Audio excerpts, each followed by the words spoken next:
Chaos in Iowa exposes the Democratic machine. Jay-Z and Beyonce confuse many at the Super Bowl. And Maryland's District 7 prepares to replace Congressman Elijah Cummings. Today on The Diamond K Show.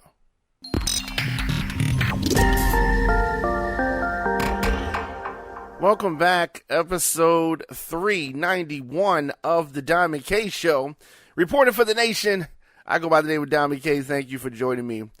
Super Bowl went down last night, the 100th year of the NFL. I gotta say, it was a very entertaining game.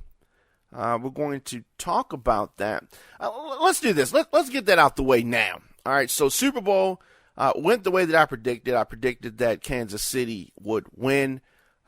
They won in comeback fashion. Good game. And many people talking about the halftime show. You had two Latinas sharing the billing for the halftime show, which has gone on to become a very coveted position. There were a lot of political signs behind Shakira and J-Lo's halftime show, which was a great show. I'm somebody that likes a performance, and the ladies performed. They performed well. Some people didn't like the poll. I thought that the poll demonstrated that J-Lo has leg strength and is a performer. She didn't take anything off when she was on the pole. People say, "Oh my God, my kids," and She wasn't stripping on the pole. She was on the pole. There's poles on playgrounds all the time, and it was what it was. It was sexy. A lot of people talking about the tongue wagging of Shakira. And, whatever. I didn't see that as being that big of an issue. But the dancing tongue, as they're saying it was not obscene. She did it and I saw it. I was like, okay, that was, whatever. You had the Afro-Latina dancers performing a Colombian dance with her, and there was a lot of belly shaking and popping and that kind of stuff, and it was good, and the people liked it. And I don't want people to sit and over critique the performance and all of that, but there was definitely a heavy Latino influence there, and 11-year-old girl, her daughter got worked in. J-Lo jumped into a Born in the USA, little hook or whatever, and but the Puerto Rican flag was featured prominently. It was good. I didn't see any problem with it. J-Lo, 50 years old, Shakira, 43 years old, still getting it done, and salute to them on that. One other thing that happened early on. Of course, there's been all this talk about Jay-Z and the NFL and what their relationship is, and whether it's good for the cause being the plight of the hip hop community, as I like to call them,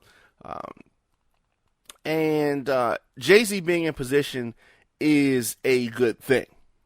So you may not understand, or you may not agree with the path that he takes, but as long as he gets where he needs to go, that is the utmost important thing. But we saw some footage, and some people making a big deal about this as well. Jay-Z, Beyonce, and Blue Ivy sitting down during the national anthem at the Super Bowl. All right, which caused some people to have backlash. Okay, they sat down during the national anthem. Here's the part that confuses me. Okay, Colin Kaepernick took a knee, and at a certain point, Jay-Z said that we should be past the knee. I think this was during a press conference that, when they were having a press conference, with the commissioner, Goodell. So he said that they're past kneeling. Okay. Now, from where I sit, kneeling and sitting are two different things. So if Colin Kaepernick takes a knee And Jay-Z says, look, we're past taking the knee. Let's try to do something else. And then Jay-Z, when given the opportunity at the Super Bowl, if Jay-Z had stood up, right, we would have been dumping on Jay-Z, right? If he took a knee, that would have been weird as well. So he sat down to show that I'm still with you. I'm protesting, but we're going to do it a different way. And the knee, some people looked at as being too much, right?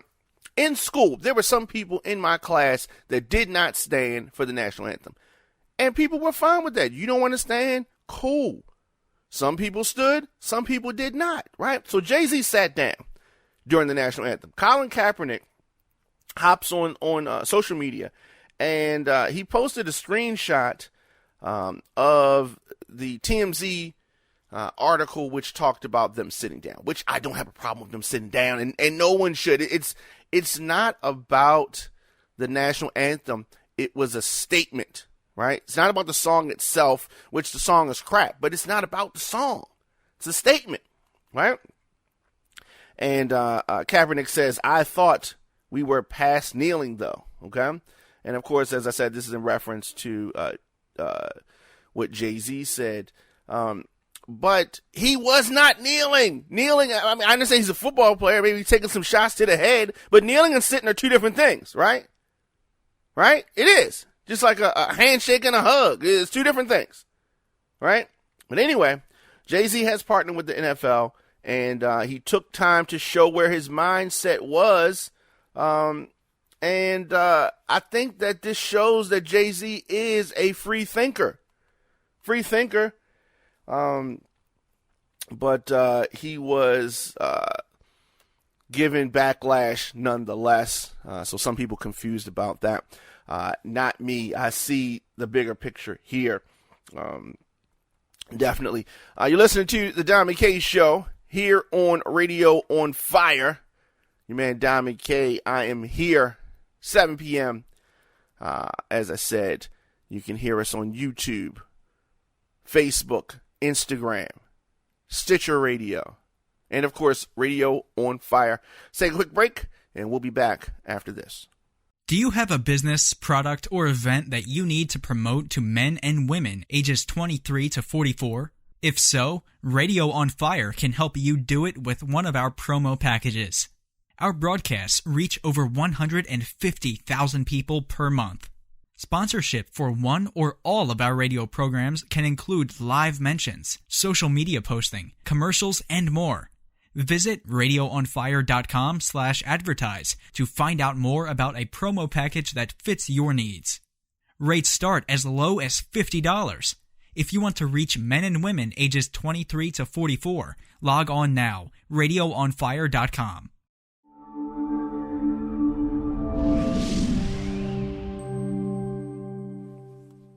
All right, welcome back. This is Radio on Fire. Of course, we are reporting for the nation. My name is Don McKay. Thank you for joining me. And on the other side, we were talking about Jay-Z, Super Bowl, people being upset, national anthem, and all of that good stuff. But the Iowa Caucus, right? I think that the caucus system itself is outdated. It's too confusing. It leaves too many, opportunities for disaster, But the Iowa caucus confusion has exposed the Democratic machine even more than normal. So what am I talking about? For people that don't know, for the last year, all signs have been pointing towards Iowa. The Iowa caucus, people are going to have the momentum, and this is going to set the stage for everything that's going to happen in the election. Iowa, and we get to Iowa, and the Iowa caucus was last night, and then we get there, and it's nothing. We don't know nothing that's happening. It's complete confusion, right? We don't know what's going on there. Local officials raise concerns. They're talking about it's a problem with an app. It's all kind of confusion. No results have been released. This debacle comes at the worst time for our democracy. Why? Why do I say this, right? You're giving Donald Trump and the Republicans, you're giving them this, you're making this too easy, right? You're making this too easy. The Iowa Caucus is an embarrassment, okay? Not only does the Iowa Caucus not represent the nation, right? I mean, it's not really a sample of the population. So in addition to that, they can't even get the thing to work right. Just make it a primary. I mean, why is it's not valuable, clearly. The Iowa voters, this is really no slight on them. This is a slight on the Democratic machine and the Iowa Democratic Party. So let me get this straight. They said that they had a system, and they had a backup for the system and a backup for the backup, and everything failed, right? The people that are trying to call in the results of the caucus, they can't even get through, right? Everybody's mad. I'm sure Deval Patrick is probably claiming victory. Whenever they release the supposed results of this Iowa caucus, nobody is it's not going to have any credibility.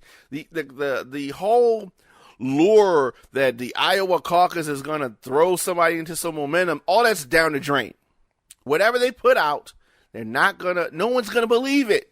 It's foolishness. So the latest statement from the Iowa Democratic Party chair on the results, they can't even get any results, right? But anyway, their party chair, Troy Price, they have released a new statement on the issues around last night's Iowa caucus, which still have not been released. So part of this, he says this: last night, more than 1,600 precinct caucuses gathered across the state of Iowa and a satellite caucus around the world to demonstrate our shared values and goal of taking back the White House. With the way that they've run this, do the Democrats even deserve the White House? I mean, you can say what you want to say about Trump, and you definitely know, any listeners of the show know, there's no red hat over here. But, I mean, we can't even run a caucus. The Democrats can't even run a caucus in a little state of Iowa. He says this is Democratic Party chair in Iowa, Troy Price. The many volunteers running the caucus sites, new voters registering as Democrats, and neighbors talking to each other about the future of our country demonstrated the strength of our party, blah, blah, blah, blah, blah. Get to the good stuff, all right? So we have every indication that our systems were secure and there was not a cybersecurity intrusion. Now, that statement shows you that there really was. The systems were compromised. And the systems were compromised because they were not good. They were not good. This is not a good sign for the Democratic Party, but this is not a good sign for our country. One of the largest parties in the nation could not even control the little ass Iowa caucus. Now, in preparation for the caucuses, our systems were tested by independent cybersecurity consultants. Blah, blah, blah. If that is the case, name the consultant companies so no one can ever hire them. Okay? These systems weren't tested. These systems were not tested. Now, as precinct caucus results started coming in, the IDP ran them through an accuracy and quality check. What does that mean exactly? How can you tell whether the results are accurate? Or does that mean that the person who the Democratic machine wanted to win was not winning?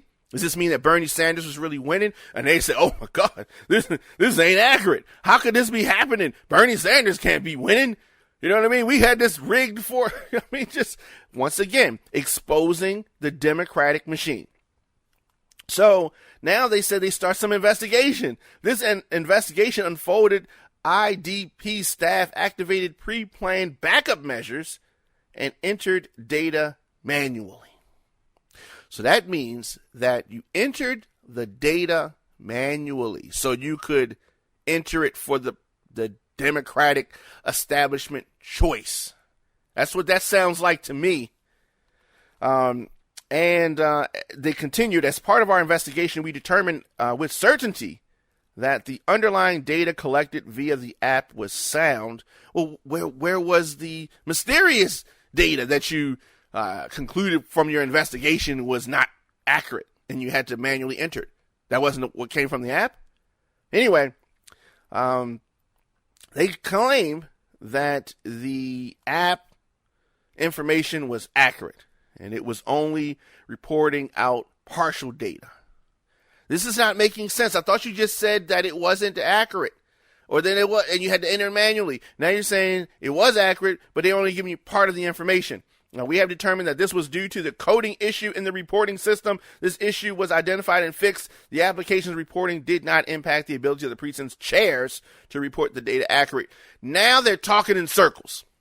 This exposes, I mean, they were already, Democrats are naive. If you believe that this system of caucusing is going to produce anything that is believable, this is going to make people question everything about the Democrats.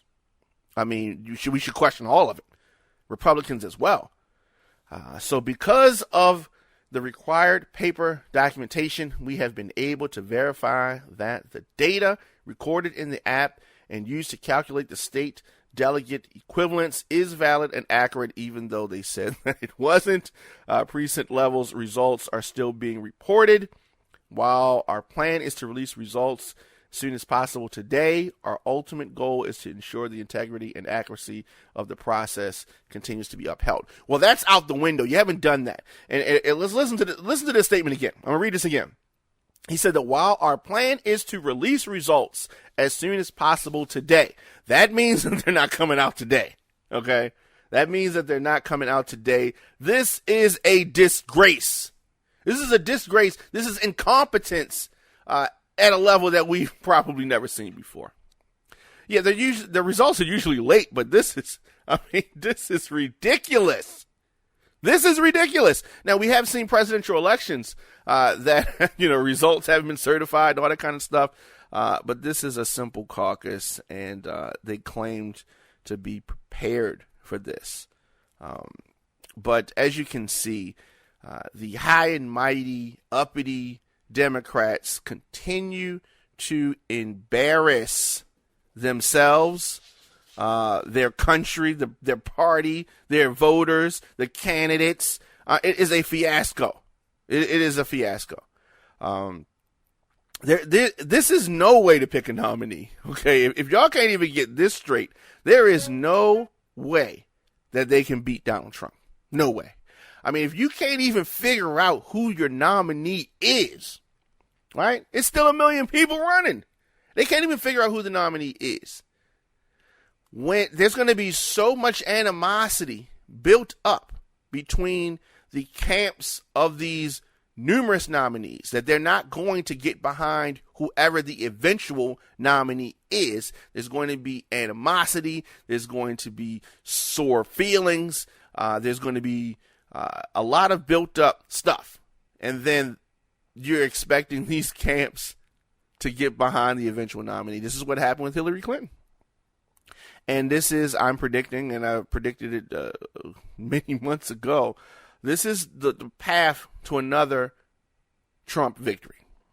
And you can say what you want to say about it. It's sad, but is it? Because, yes, Trump is crash and brash and corrupt and other things. But is he incompetent? I don't think he's incompetent. He's crash, corrupt, not trustworthy, but this is incompetent. And maybe I'd rather have someone who's corrupt and incompetent. I mean, it's a terrible choice to make, but this is where we sit. You listen to the Don McKay Show, Radio on Fire. We're going to take a quick break. We're going to come back and talk about Maryland's District 7 and that election, which is happening today. Radio on Fire. Stay tuned.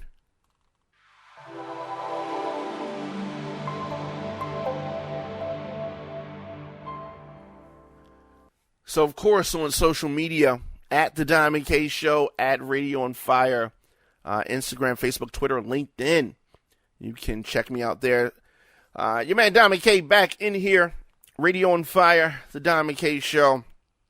So, the passing of Elijah Cummings, which happened in October of 2019, the election, the special election to replace Congressman Cummings is today here in Baltimore, Maryland, right? But of course, we said it. This is a busy week for politics. We still have the State of the Union that's going to happen later on tonight between impeachment, the Iowa Caucus disaster.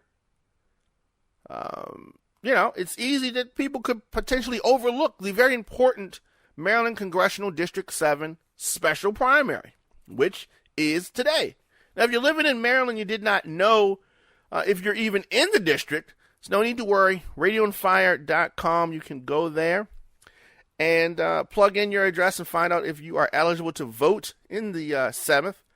You can find polling places, as I said, on Radio on Fire. So this important election has, this is for a U.S. House seat, okay?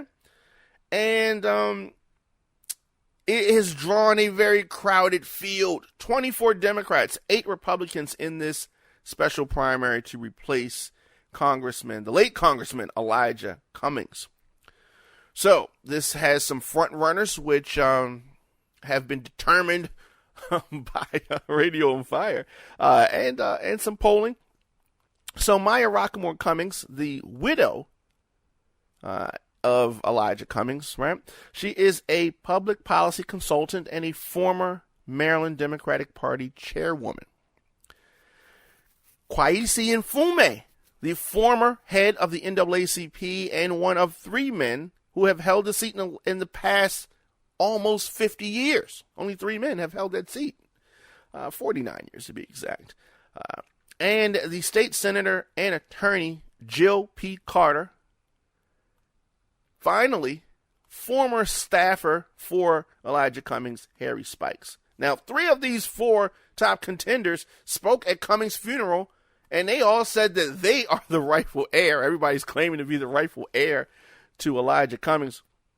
Some other candidates on the Democratic side, Branch, who was a majority whip in the House of Delegates, Michael Higginbotham, a professor at the University of Baltimore School of Law, Delegate Terry Hill, who represents Howard and Baltimore counties, and that list goes on. So despite the fact that the 7th District leans overwhelmingly Democratic, Republicans like Kimberly Classic, Reba Hawkins, and Liz Mattori have been visible. So I expect turnout to be low. I do live in the 7th District, so I will be voting. But turnout in these type of elections tend to skew older, and so younger people are not really that engaged in this type of a special election. I do not predict the same type of drama that happens to be what we're experiencing from the Iowa caucuses, thankfully. But we will have a winner, and then people are going to come back in a few more months and vote again. So we're gonna see about that. There's a lot of moving parts, and we talked about the fact that the president is going to be having the State of the Union. We haven't even talked about the closing arguments of impeachment. On Wednesday, we are expecting the president to be acquitted on all charges. Once again, the Democrats squander another opportunity to do something meaningful, and it's really sad. It's really sad where things are. The president is going to come out today on the State of the Union, and he is going to have what we call a victory lap. Okay, he is He is going to have a victory lap, and it is going to be something that he throws Democrats under the bus for. And then a lot of this stuff is self-inflicted wounds. He's not even going to have to make up lies. I mean, the Iowa Caucus itself, Trump is claiming he won the Iowa Caucus. It's laughable. If this was a movie, right, we would say this is a bad movie. This is not believable. How could this happen? It's really sad. It's really sad. But anyway, tonight we are going to have the president do the State of the Union, and that is on the eve of his acquittal in the Senate. Unbelievable. And so it goes. Your man Diamond K, Radio on Fire. Of course, you miss any episodes of the show, RadioOnFire.com is where you go. Also on YouTube, Radio on Fire or DJ Diamond K. We're on SoundCloud, Stitcher Radio. It goes on and on. It goes on Facebook Live. Okay, it goes on and on. But anywhere that you can get shows, audio, video, I will be there. Of course, I will be back tomorrow. We're going to have more discussion as always. Thanks for listening. See you guys tomorrow.